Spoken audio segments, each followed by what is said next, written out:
I'm Chris Bledsoe. I'm Teri Bledsoe. Our generosity story started shortly after we got married, but probably the last 5 years has really ramped up as we've learned what each of our passions are.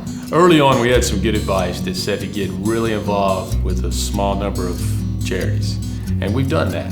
And that's allowed us to say no a lot if it's not something that fits our passion or that fits our wheelhouse. And it's not that we don't think the idea is good, it's just not good for us at this time. Every year we get together and we each determine an amount of money, Chris and I, that we'll give separately for our own individual passions, and then the largest sum of our giving is together. And what we found is that it creates so much life in our marriage because we're learning about each other, because we're always growing and changing. And so with the things that we were passionate about maybe last year, maybe our passions have grown or stretched or revealed a new passion.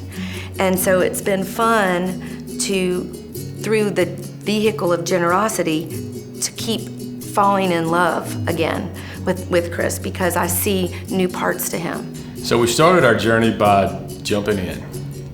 There was one specific charity that Teri was involved with that we got in the early phases of visioneering.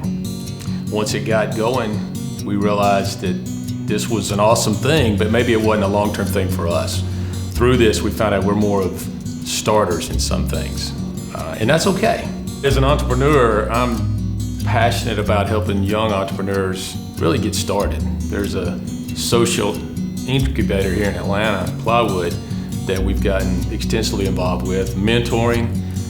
We get involved with the retreats, the annual conferences.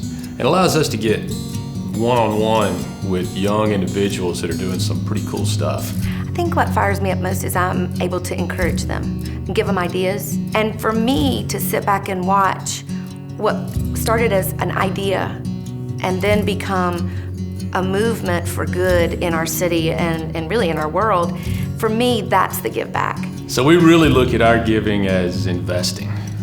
We like to see a return on the capital we put in or the time that we put in. So when we really evaluate potential investments, we take a look at what impact that's going to have, what kind of multiplier effect. With generosity being one of the pillars of our family, we wanted to not just teach it, but let our children catch it. We take them on mission trips, we serve, we go to board meetings with them, and at the end of every year, we do a family meeting where we share comprehensively everything the whole family's been involved in the year.